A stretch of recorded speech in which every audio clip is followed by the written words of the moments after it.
praktikum yang ketiga itu kita mempelajari tentang bab 4 yaitu fungsi agregat.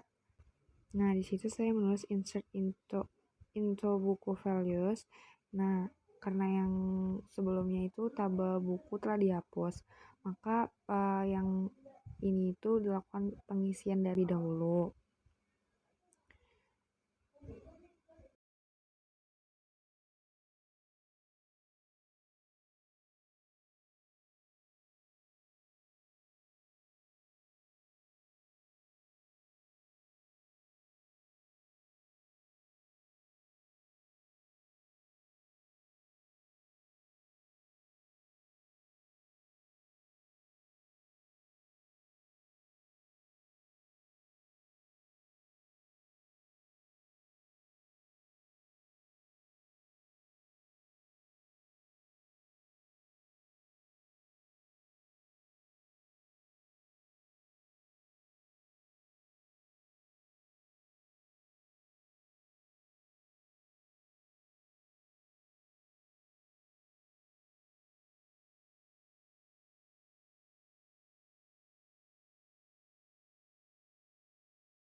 Setelah itu, saya menuliskan select AVG stock from buku where penerbit. Nah, average ini fungsinya mencari rata-rata suatu nilai dari suatu atribut pada suatu tabel. Misalnya, ingin dicari rata-rata stok buku di mana penerbitnya adalah Andi. Bentuk query-nya seperti pada layar. Nah, yang saya tulis itu sulit untuk dipahami pengguna. Jadi kita bisa memakai fungsi alias atau AS untuk mengubahnya menjadi rata-rata.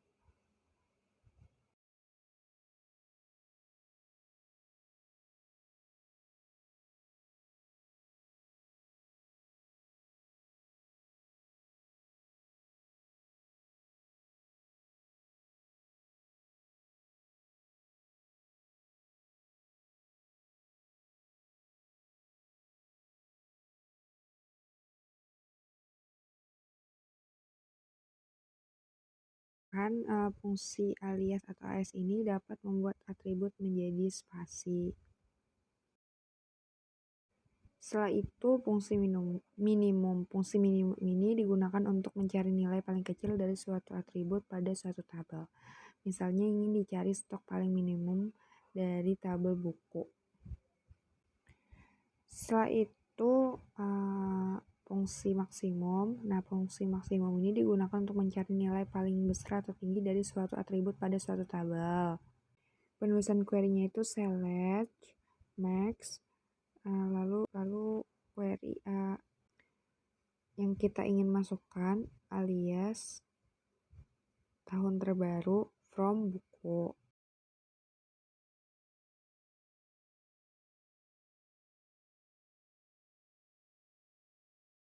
Lalu fungsi total atau sum ini digunakan untuk mendapatkan jumlah total dari suatu atribut pada suatu tabel.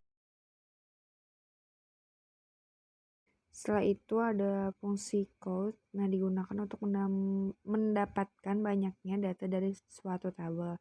Misalnya ingin didapatkan beberapa jenis buku yang terbit pada tahun 2015 seperti pada query yang saya tulis di layar. Sekian, terima kasih.